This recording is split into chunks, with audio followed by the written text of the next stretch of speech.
I was not wholeheartedly in it, but there was opportunities for the children. Maybe going to Canada would be better for us, but not wholeheartedly. I will never see my parents again. Because that was the case. Really, you know, if I think about it, you have such a turned around idea of the country you're going to live. That made me different, that I didn't recognize that at the time were Dutch. It was just who I was. I never actually said, okay, this is the Dutch me and this is the Canadian me. It was just, this is me. It's kind of so ingrained that you don't even necessarily think I'm distinguishably being Dutch now. I think Holland is a very nice country to visit and to come from, not to live. No. You know? You too, Emma? This is home. This is home, there's no doubt about it.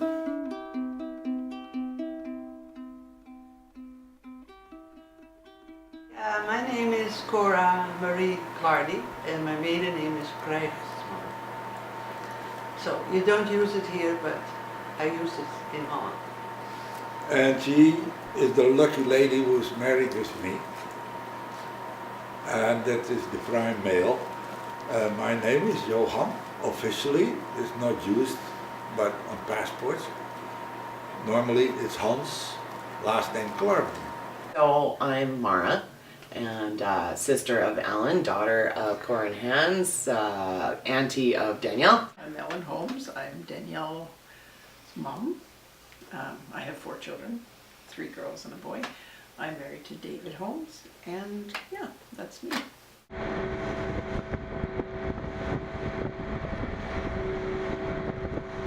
Those are Inta, Ellen and Mara. Yeah. This is Inta, me, Ellen and Mara on the wedding day, on Ellen's wedding day. Ellen's high school picture, graduation picture. This is Inta's graduation picture. And Mara's.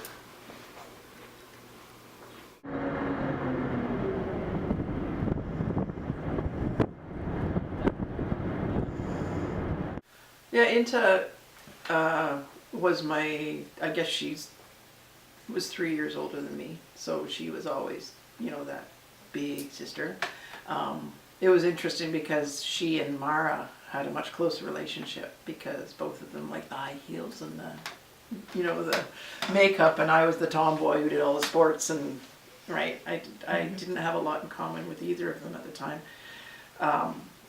But she was the sister we looked up to. My sister Inta, we were 6 years apart, quite a bit apart. But by the time I was like, I don't know, probably about 11 or 12. So she's like 18, and she was beautiful. But she knew it, right? Beautiful hair, did the old makeup, elevator sandals, and, you know, tights with leopard skin shirts, and all my friends were like, your sister's so pretty. And I was like, I was proud, right? Like that was important at 12 years old to have a really cool older sister. My biggest memories of Inta are the time that I've had one-on-one with her. And when I was probably about, maybe about 14, 15 maybe, she started inviting me into her room, and she read me stories, and she read me Watership Down and whatnot, and had different voices for all the characters, and it was a long, you know, I mean, it was a chapter book, as you know, takes a while to read, and so it was an event, right? Like there was certain nights that I could go into Inta's room, and that was already an honor as a young girl, and she would read me this book, and by the time I made it to I was going to SFU, and I was saying this to Dad. I said, I remember exactly what I wore that day, because Inta was taking me out to the Ridge Theatre in Vancouver. It's like an alternative theatre, and Watership Down was playing. And so I must have been 19 at that point, so she was in her mid-20s, and I was going on a date with her, and it was like, it was super special. I felt like I was 14 again, right? And I got ready for the date. I remember what I wore, right? And don't really totally remember the movie or the actual event, but I remember all the hype of leading up to it. So yeah, she was. I knew her. Yeah, I think Ellen, my sister, is correct in saying that I probably knew her in a different way, more of an admiration, not necessarily just a friendship, but more as, you know, the younger sister to older sister admiration when we were at that age. And then before she died, Ellen was kind of closer to her because they were living a more commonality of life, right? They were both married and had young babies, and so they had a different connection. And Ellen would actually go out and visit them and spend time with them and stuff like that. She had 2 beautiful children, and when she passed away, her kids were 7 and 4. So it was really, really difficult. It's pretty well, 23 years ago, because it was when you guys were babies that she passed. But she was studying to be an EA as well, and I didn't know that till years later. And yeah, I don't know, I just remember she was a dancer. She loved music. And when we would do the dishes, Mara might have mentioned this one, when we would do the dishes, I would do the dishes and she and Mara would dance. So music, like, I find that I'm listening to songs or whatever and it's like, oh my God. And you know how music does that, it brings back memories. And so many songs that I think of her because she brought the music into the house. She was the one who was so passionate about it. So yeah, she's a strong memory. With all the ups and downs, I mean, I think if you have no ups and downs in your life, you don't have a life, you know. I think most important thing of a life is that it goes in waves. And if those waves are all exactly the same, it's even a pretty dull life if you can explain the next wave already. Sometimes the big things, those waves and those waves, they're making your life interesting and worth living. And you know, like, I've had 2 of the biggest waves in my life. That was the day that my first daughter was born. And I was there and I see her coming out. And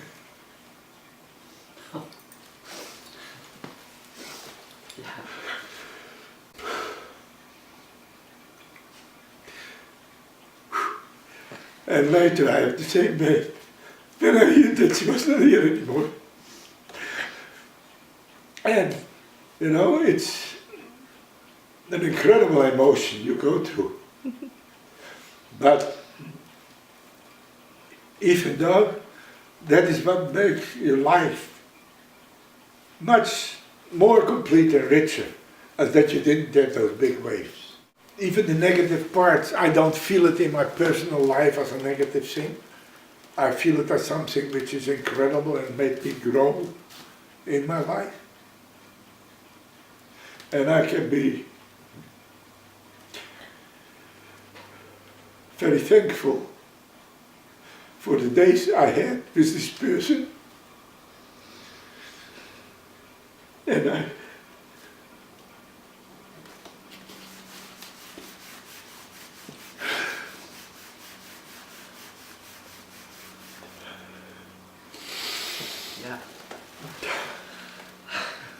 I can feel sorry for the people who didn't know her. I had the privilege to have known her with all her stupid things and her good things, you know, as a person. And I'm so happy that I have 2 other ones who I still can experience that with, you know.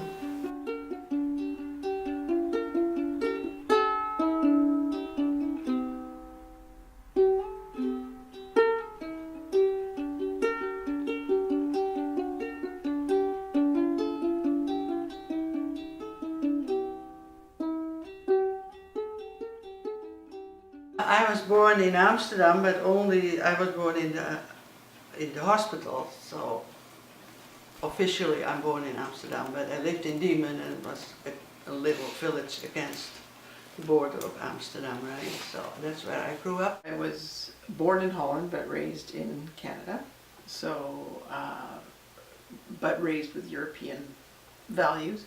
I come from 3 sisters, I'm the middle. We had 7 years apart between the youngest and oldest. And I grew up in Richmond, BC. Very typically Dutch community because of the dikes. It attracted a lot of Dutch people, and most of our family and friends, or we had no family here. We were just us, and then I had an aunt and uncle that I barely knew. But most of our friends growing up were Dutch. That seems to be who we attracted. I am an Amsterdammer, as they say, and it's interesting because in typical, when you meet people from Holland, there's sort of almost 3 types of people. And Amsterdammers are known for being sort of brash and hippie-like, compared to Frieslanders, which are more up north and they're very religious. And down south, it's a different dialect. I don't even my uncle who's lived in Holland all his life barely understands them down there in not quite sure where it was, but it's a border community on Belgium. And so being an Amsterdammer, you kind of recognize other people from Amsterdam, and you don't have a lot in common with people from the north or the south, because it's just a different like I was brought up obviously by my parents who were also from Amsterdam. I was born in Victoria, on Vancouver Island. Only 6 weeks old apparently when we moved away from the island, moved over to the mainland. And I made it back. And once an islander, always an islander somehow or another. So, yeah.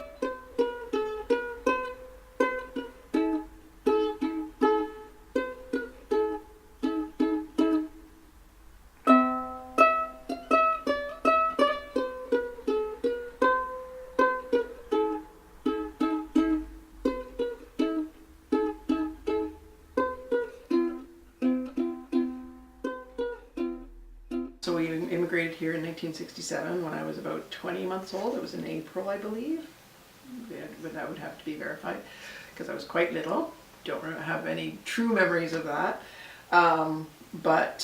So we first moved to Langford, and I don't have memories of that. But then we moved to Deep Cove, and that's where I went to kindergarten. From there we moved to Richmond into one home where we had kittens and puppies and everything there, but then we moved down the road, and that's where we were for I think 17 years until I finished high school.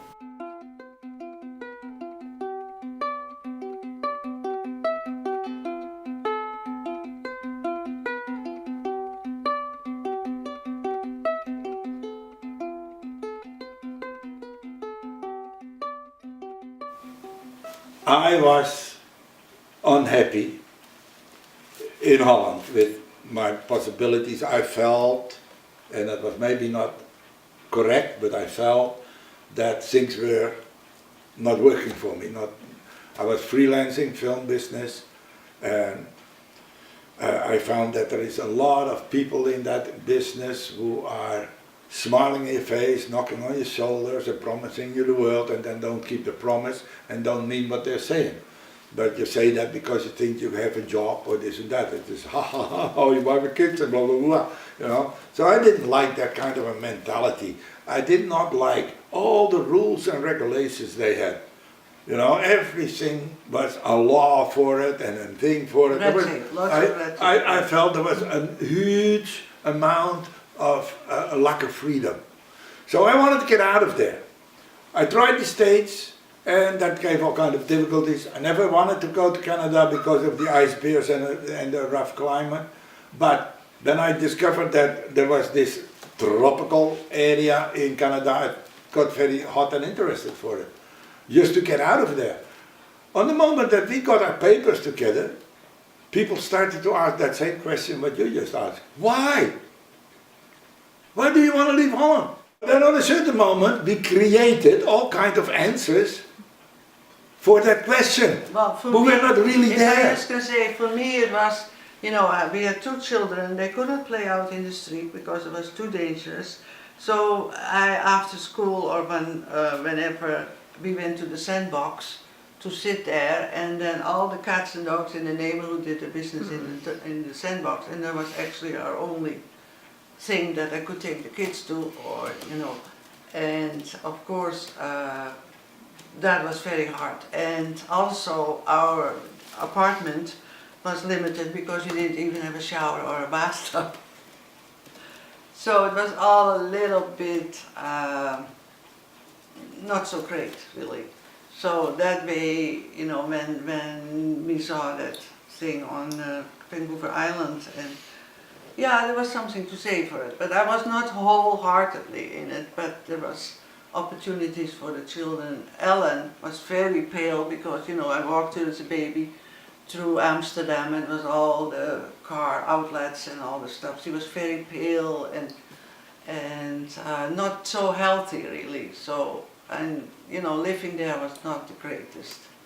So, and we didn't see other opportunities because Opa, like Opa explained, he was freelancing and didn't have the best income and all that stuff. So that was part of my, maybe going to Canada would be better for us, but not wholeheartedly.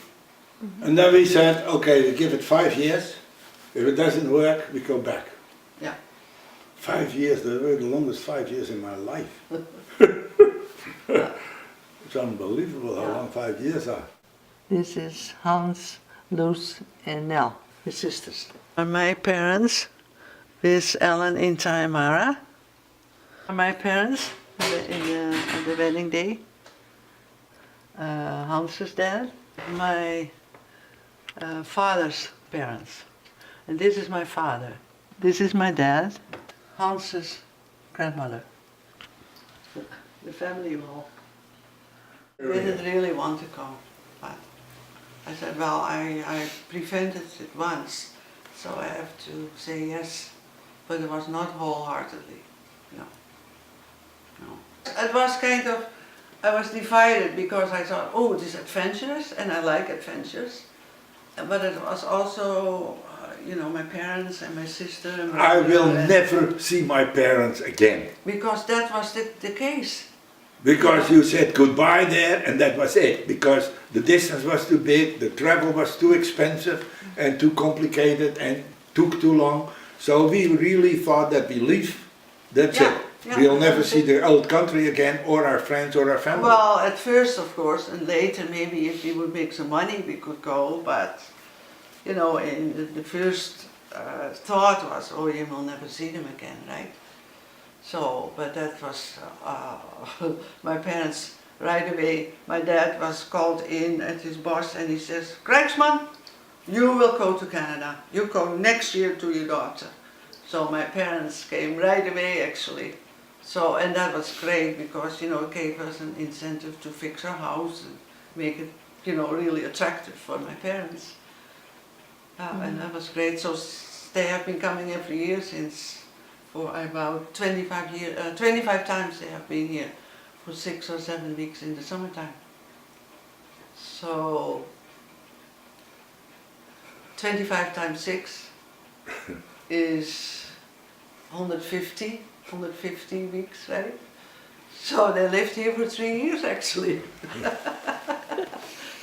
Yeah, they were, in ours, they were visiting us much more as her sister Oh, yeah. who lived 2 Close, streets yeah, away. yeah, yeah. Yeah. And that's because our daughters still speak Dutch, right? And that was great because Opa and Oma didn't understand English. Well, Opa did a bit. But, Opa did Yeah. a bit. but another thing what keep them talking Dutch and reading Dutch, they went to school here and started to learn how to read.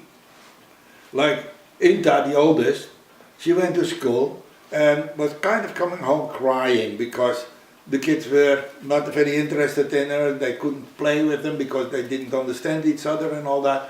Took 3 months and then she was the best in the school with English. She got the highest grade. Yeah, that's amazing.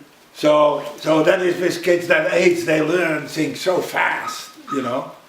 But when she learned how to read, Opa and Oma would send her Donald Duck magazines in the Dutch language, and they started to read that. Yeah, they loved it, yeah. Oh, you also have to ask your mom about the Dutch Donald Ducks. Oh, my grandparents would collect magazines for my mom, and then my grandpa would send this like package wrapped in string all over it, and so we get this package from Holland probably every maybe half year or so, and it would have all the libella, and then they would put the Donald Duck magazines. They were comic books in them, and always candies, and they were usually the little chocolate, like mints on the outside chocolate, and they were just so delicious. In a little, those plastic bags they use for fruits. That's what, like, it just the memory is really there. And so, and the Ariadnes, and that was another magazine that my mom liked because it was sort of a crafty magazine. So we would take the Donald Ducks, but really, unbeknownst to us, that's what taught us the language. Because, of course, with the pictures, and we could read the little bit. So I actually read and write a little bit in Dutch too because of these Donald Duck comic books. And yeah, they were really a big part of our lives. We'd read them till they were shredded, right? Just, yeah. And yeah, it's funny that Mara brings that up because I'm not even sure what her memory is of them and whether she feels that it helped her read and write. But I know that that was a big part of it for me, is that I can now pick up a magazine and I can generally read an article in a magazine because I have that. I never had a real problem, you know. I always said that I don't have any language problem. It's the people I talk to who have a problem. And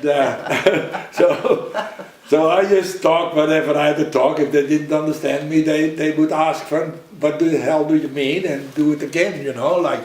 But you know, I called an airplane, I called that a flying machine, which is a perfectly good name. And Yeah. they were always talking, they understood what I was talking about, Yeah. you know. So that was, there's a lot of stuff. I made up my own words, which was often a direct translation. Like in Holland it is a vliegmachine, which is flying machine. So that went over fine. That was very difficult at first. There were funny situations actually. We went to live with our brother, or my brother-in-law, Hans's brother, and in that street there was just all new houses and so, and on the corner there was, it said, a lot for sale. And we said, oh, there's a lottery here. And things like that. A lot Or of people are gambling. no pets allowed in the store, you know, in the window it says, no pets allowed. We said, oh, Pet, No, in the Dutch language, a pet is a cat. a cat. So we thought you had to take your cap off. Invoice before entering. And oh gosh, we have to shout that we bought some Yeah. wood. Your voice, right? Invoice. Invoice, that must be So your that- voice. And when the phone rang, I said, Hans, you pick it up, you pick it up. I'm not picking it up because, you know, we didn't understand it. So that was really tough in the beginning. Yeah. I didn't really speak, I understood Dutch, but I didn't really speak Dutch until we went to Holland when I was 10, and then I kind of started having to, I realized, to communicate with my grandparents, for instance, who came every summer. I really had to pick up the language a little more. So, and I guess my brain was wired for it, so picked it up pretty quick. I mean, the first 2 years of your life you spent listening to it, right? Right, and then most of my childhood, because my mother didn't speak English very well, and so at home it was always spoken as well. So was it more like, would you speak English while they would speak Dutch? Okay. Yeah, and I mean nowadays when they do ESL, there's a special class for that. In our time, it was like, pff, they're young enough, throw them in the classroom, they'll learn. And so it was kind of, we weren't really supported to learn English because it was just assumed we'd pick it up. And of course my sister, she was just, I guess she would have been just about, or just over 5, I think, when we got, they were just turning 5.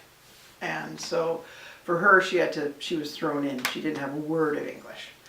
And where I had at least 3 years of hearing the language. So for her it was a little more of a struggle, but she picked it up really quick. And then she was always excellent with French and everything. She was more of a language person than me, so. And I don't even know. There I am doing ballet. And there's Inta and Linda. Isn't that funny? And there's Mandy and Mara in Holland. Because we went when I was 10. There's me and Mara and Mandy and my Oma in her front yard. Our house was right here. So this was St. Albans. Sailing. My daddy with the crab net. There's my pussycat bus. And then there's Cameo, my puppy, and this is how she traveled all the way to California. That's my Oma Clardy. That's Opa's mummy. And I love Oma Clardy. And there's my motorcycle. So I was hoping that people here would, first of all, if he came on with the airplane, everybody there was standing already by the airplane. Come work for me, work for me, work for me. But that didn't happen. So we had a bit of a wrong impression of how Canada would be. It was kind of disappointing in that way, because this starting for myself, I wanted to go work as a blacksmith and make artwork, like fancy blacksmith work. I wanted to make this jewelry, and people would be absolutely crazy about that. They would buy it by the ton.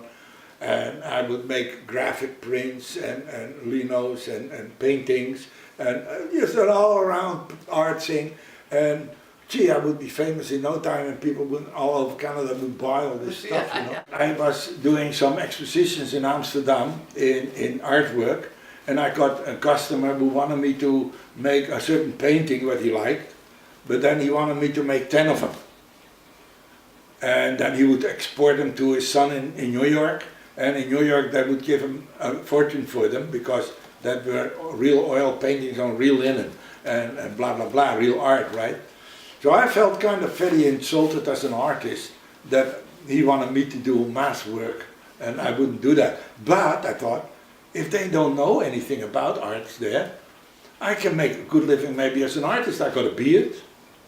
Right? I look like an artist. And those Canadians, they don't know about that. They see somebody with a beard and they think it's an artist. Right? They didn't have any idea. Because really, you know, if I think about it, you have such a turned around idea of the country you're going to live. And then you come there and the reality is so completely different as that you thought. And then I learned, there was a song in Holland in the time that we left, but was saying that stars are shining everywhere, no matter where you go. The sky is filled with the same stars. And that was saying that if you are a star in Holland, you will be a star in Canada, you will be a star in Australia, in the States, wherever you go. Stars will shine everywhere. Then I discovered that I was not really a star, because I was just a part of that sky and I was not rising above everybody. When we didn't have any money, I used to clean houses. I took Mara under my arm and I cleaned houses, and that was...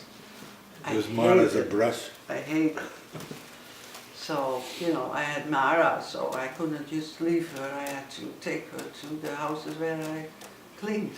And sometimes she broke something and I had to put money down so they could replace it. That was not very great, but anyway, I did that, so to make a little bit of money. Like, so. Also had a beautiful dog. One time I went to Holland with Mara, and Mara was 1.5, and when I came back, Hans had caught a puppy.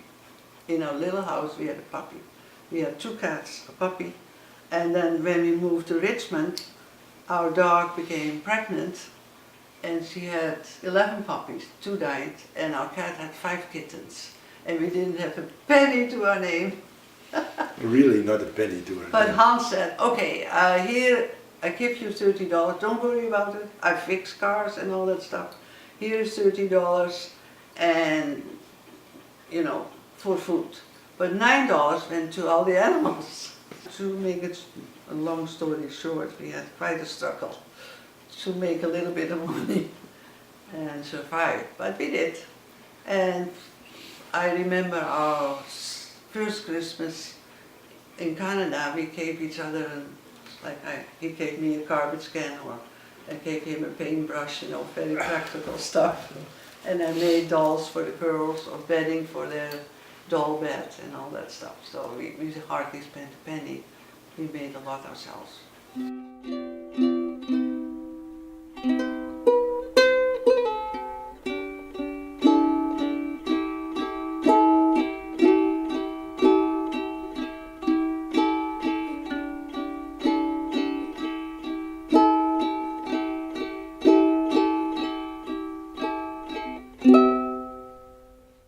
I look at myself as a Dutch Canadian. I look at myself as a European raised with European sort of values and standards, but Canadian as in I'm very proud to be a Canadian, and I love being part of that. Like when I hear of Canada in the news or whatever, I'm proud to be Canadian, yet I don't think I'll ever let go of that Dutchness. And what's been really interesting is my children, I think, also have a pride to be 50% Dutch and first generation Canadian, right? Like there is that. My parents have always been very Dutch, right? They bring the culture, the traditions, everything else. So yeah, I think I'm Dutch Canadian, I think, is a good way to describe it. It is kind of ingrained with who I am, right? So to distinguish it is that at this moment I feel more Dutch, not necessarily.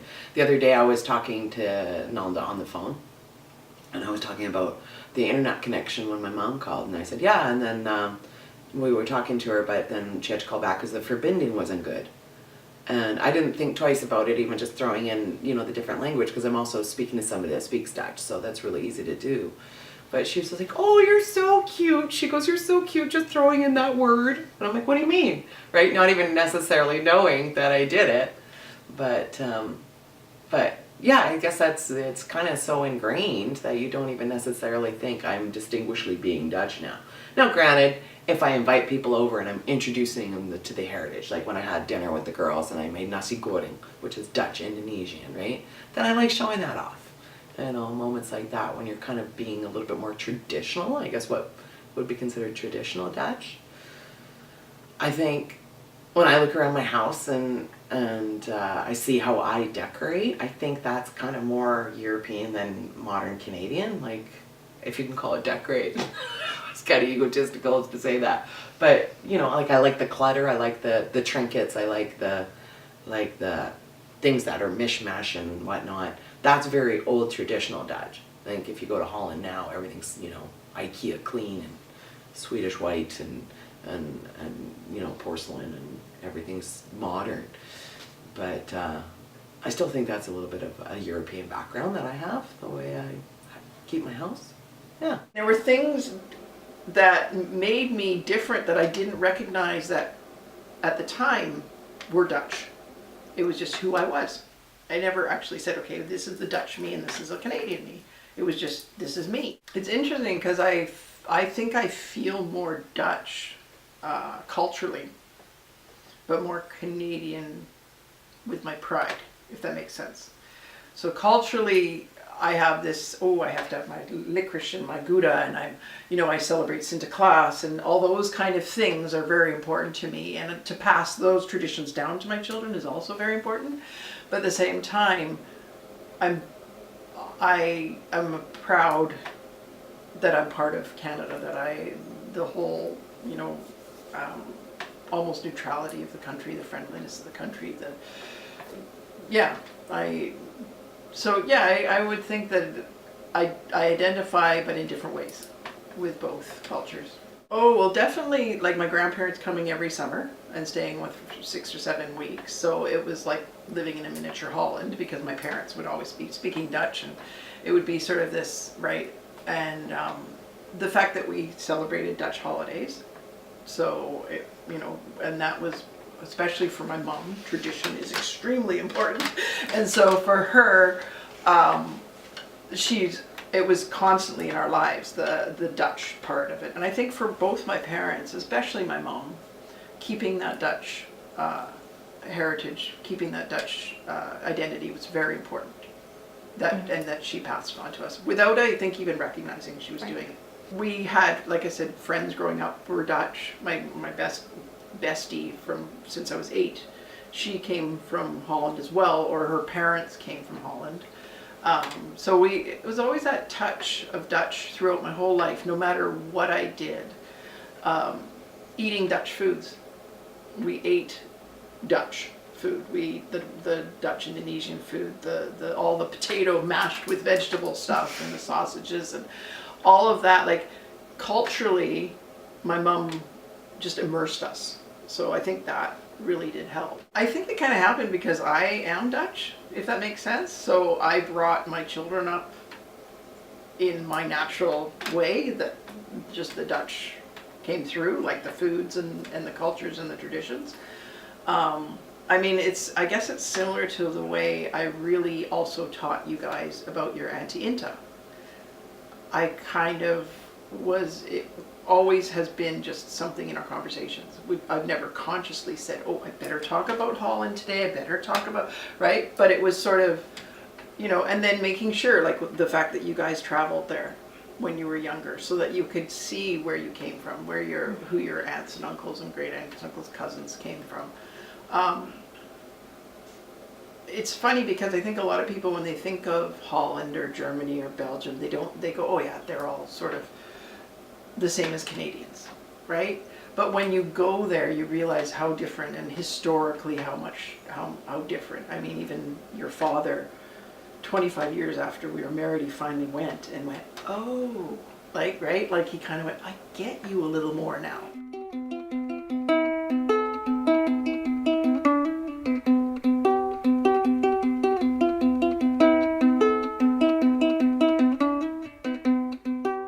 I think it's actually a really cool position that I have of being the very first born in the family that we're aware of anyways in Canada. At 21, and I didn't really look into the rules at 21, it was because I had to go on a trip.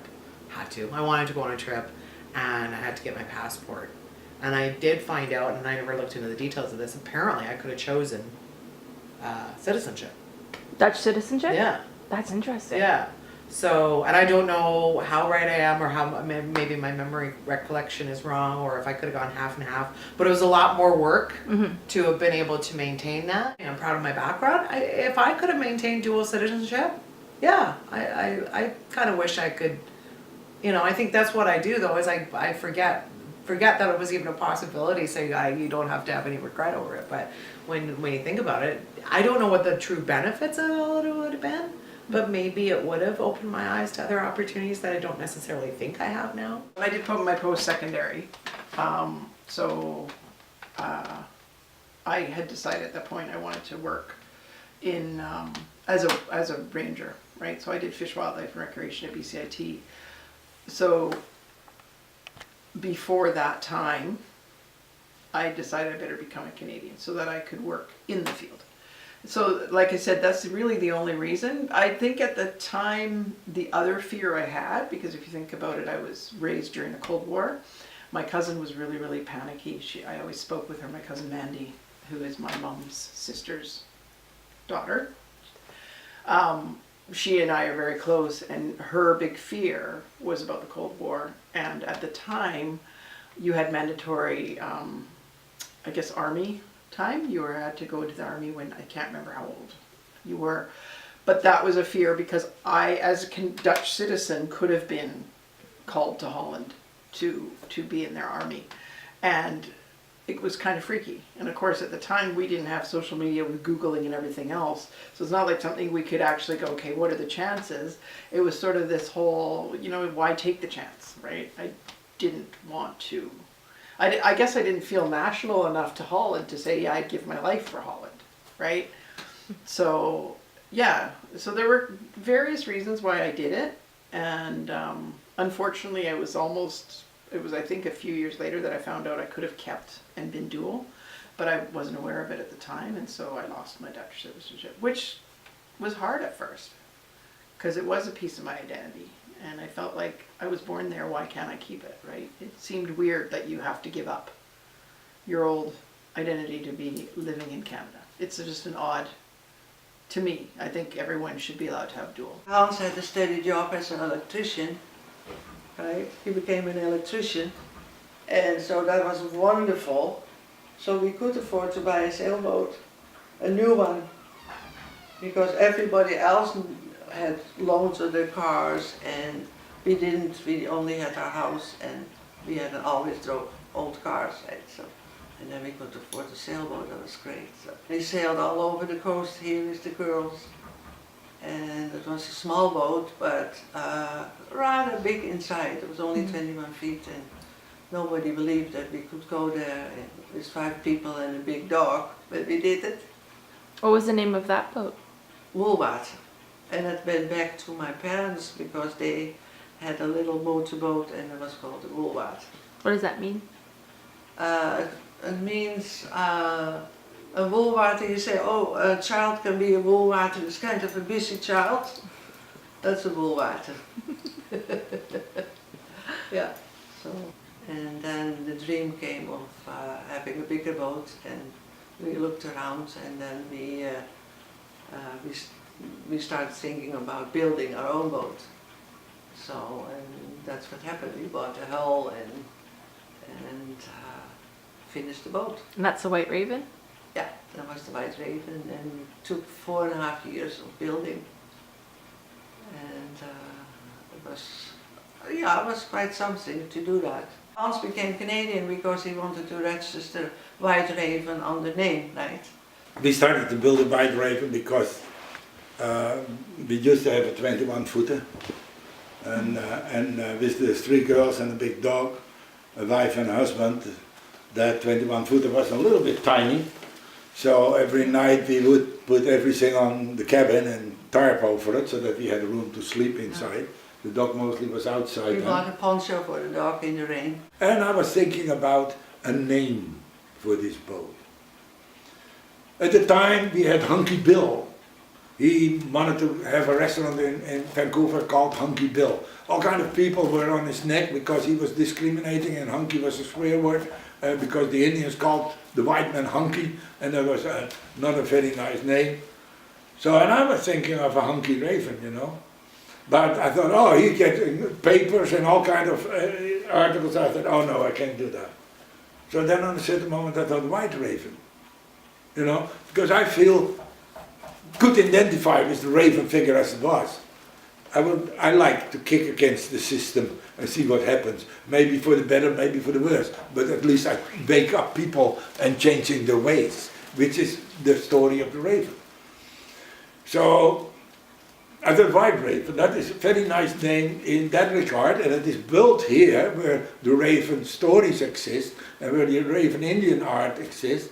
And White Raven in the Dutch language is Witte Raaf, which is kind of a common name for boats there, but it also means the unattainable wish. If you collect stamps, then there is this one stamp from an island somewhere in the South Pacific, which there are only 3 from. That is your unattainable dream, but you really would like to have that stamp. That's your White Raven. Yeah. Bit the opposite of the black sheep. Yeah. So I thought, this is it, this is the name. Couldn't miss.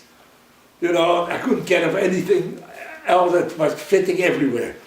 So, so I had to register this name by the shipping in Toronto as a Canadian vessel. Because I wanted to be a Canadian vessel since he was born in Canada. And then I discovered that you only could own a Canadian vessel if you are a Canadian, or if you're a company, at least 25% or something like that had to be Canadian, blah, blah, blah. Whatever. So I decided to become a Canadian and apply for my citizenship. I never had any use for that before because it went fine as a landed immigrant. I could do whatever I wanted, except my oldest daughter wanted to get a job at the post office, and she got kicked out because they discovered that she was not a Canadian, and you had to be a Canadian for that as well. Because of that as well. So then she became a Canadian, but you know, it worked out. We never covered any discrimination against us as landed immigrants. Everything was the same, I thought. Always thought we couldn't vote. But there were certain exceptions that you had to be Canadian. They called us a landed immigrant, and we would have our Dutch passport with a little piece of paper stapled in the back that literally said that I landed in Montreal in 1967. And that piece of paper had to go to each passport each time, just to prove that I was allowed to be in Canada. But like I said, the chances then of traveling were that they would say, no, you can't come back, right? So you get that feeling of, no, Canada was my home. I was never wanting to go move back to Holland, so I may as well become Canadian because this is where I'll be for the rest of my life. So the process, I don't remember the exact process, but I do remember I needed to know about the Canadian history and government way more than the average Canadian would ever be able to answer. And then there was a ceremony, and it was kind of neat. We had to sing "Oh Canada" and swear allegiance and all this other stuff, and it was kind of neat. It was at the time I felt like every Canadian should have to go through something like that so that they could understand what Canada was all about. So really what it was is you had, I don't know if it was a class, but I think it was a book you had to study, and then you had to go before a judge.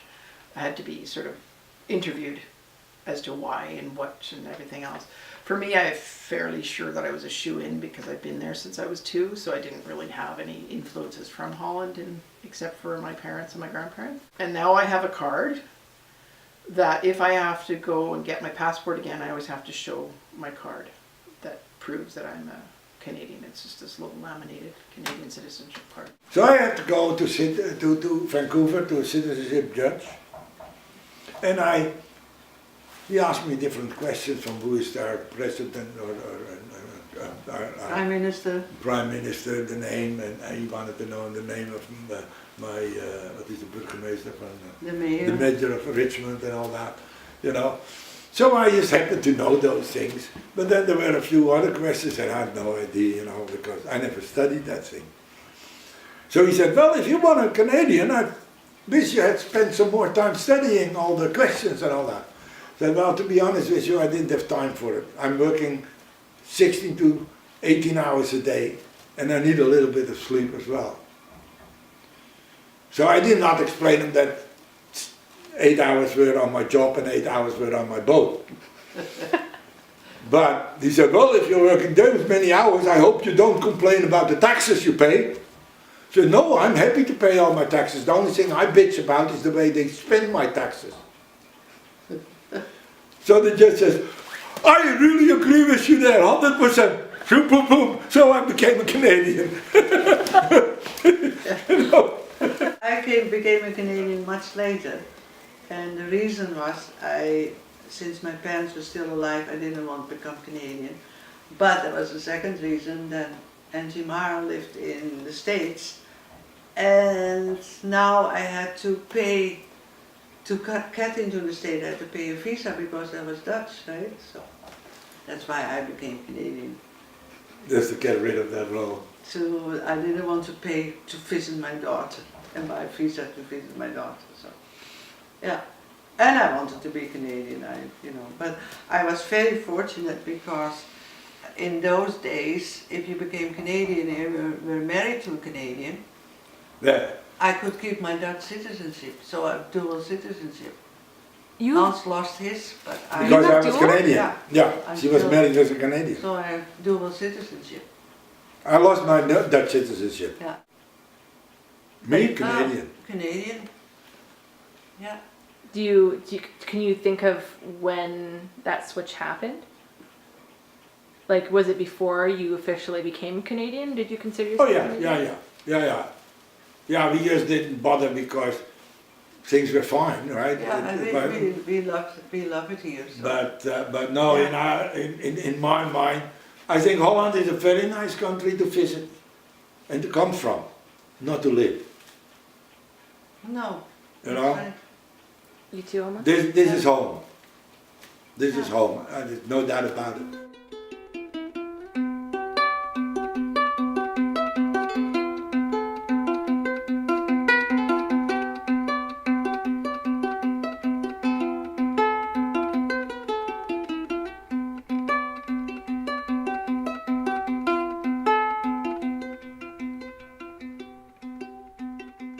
We have been away for so long that you couldn't even. And we have been imagine traveling to other yourself there countries. anymore. You know, like we have been traveling to quite a few other countries, and I thought they were all great to visit, but not to live. And what is it about Canada? Well, personally for me it is, of course nature is on the forefront. And people are basically very friendly. When we came here with the little kids, they had all the freedom to play. That was wonderful, that was really quite exciting. My parents came and then didn't swim for 18 years, and here they came and we swam in Titus Lake, in the ocean, in Deer Lake. They loved it. So Yeah, I don't give it that much thought really. We wrote to our parents, would it be possible to go back? And our parents said, no, you stay. You go on and stay. He doesn't remember that, but I knew my dad did that. He said no, because it was so desperate on a certain moment in Richmond that he didn't have work. We had to pay $180 a month. Mortgage. What? Mortgage? Yeah. And we had 3 kids and all the animals. And well, I did some housekeeping or cleaning, and I made $2.50 an hour or so, you know. But that was it. So it was kind of a little bit of a desperate situation then. And then he found a job as a machinist in Richmond. And then it started to, he had a steady job, right? And he worked for CPR, for the air the company. And so then he had a steady job, and then if you have a steady job, you can kind of count a little bit on money to get money in, right? So It's you're proud of your Dutch identity, but your Canadian nationalism, right? That's a really good way to put Yeah. it. Because I've never, I mean, I see that even in my parents. I don't think either of them would move back to Holland either, just because what they have here with their sailing and living in the nature and everything else.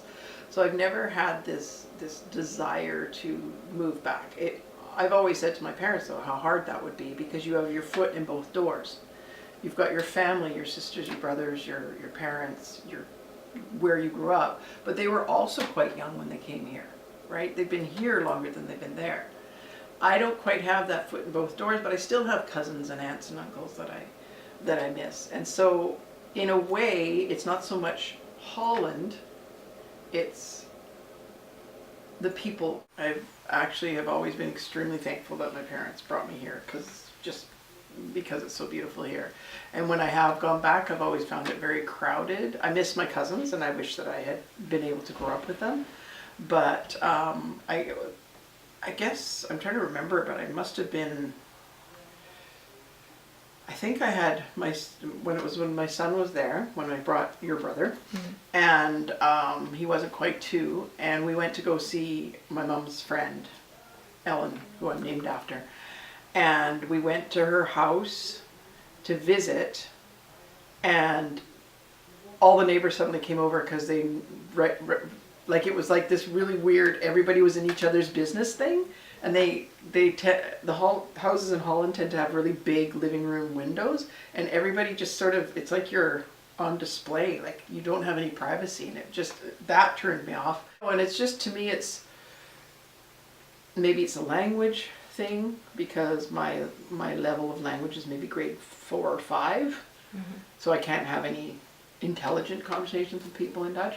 Or I don't know what it is. It's just it doesn't feel like home at all to me. Yeah, it's a nice place to visit, but I wouldn't want to live there.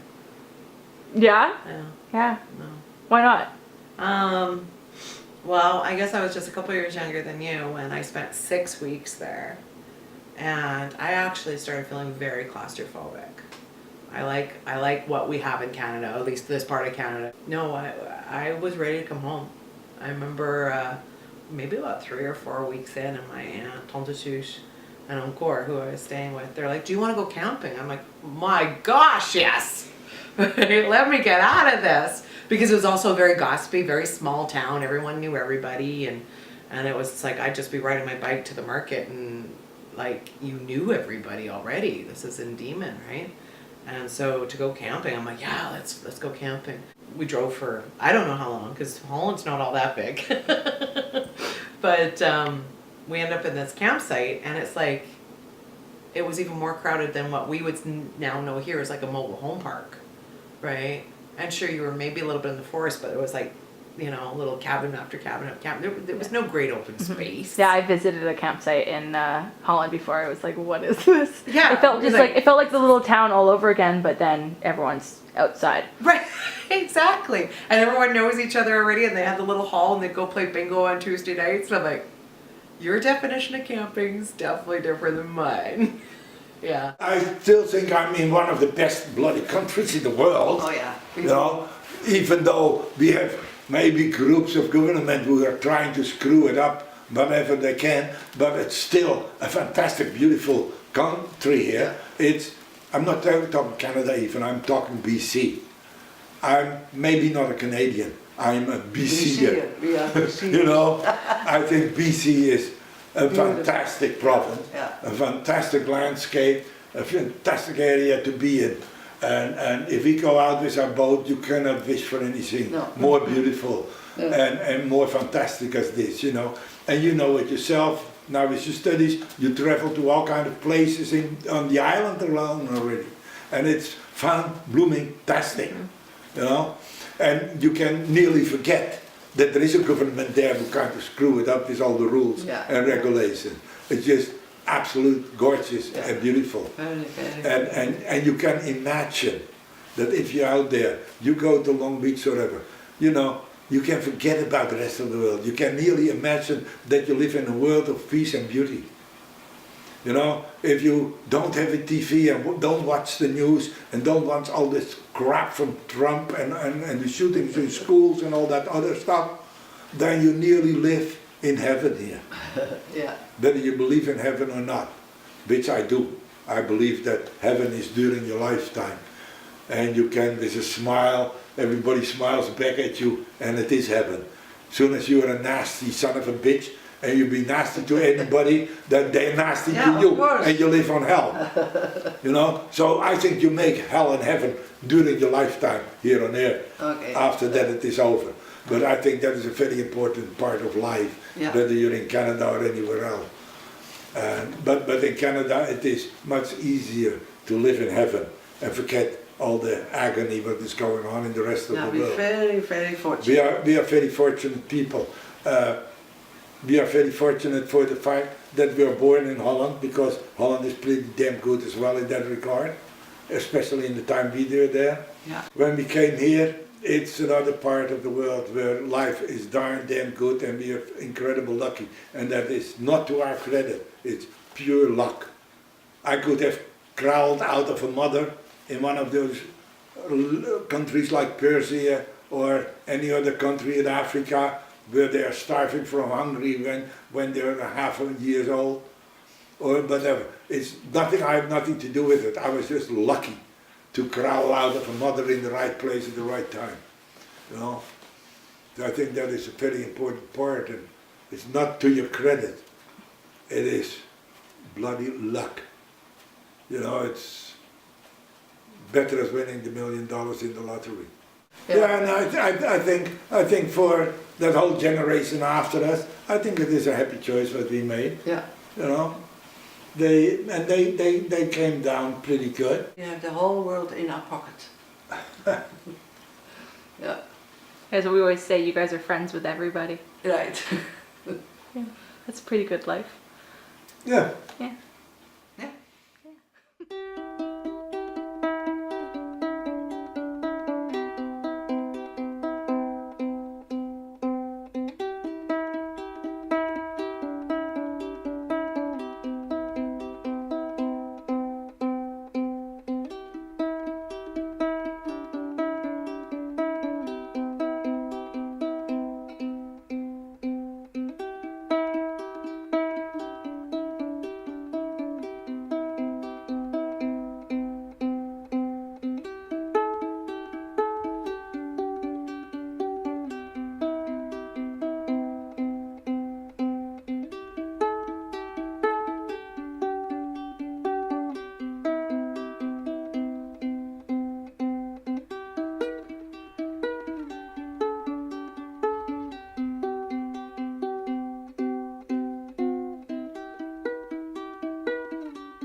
He's an American that he was forcibly immigrated to Canada, right?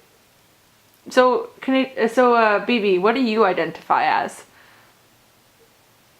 A grumpy cat.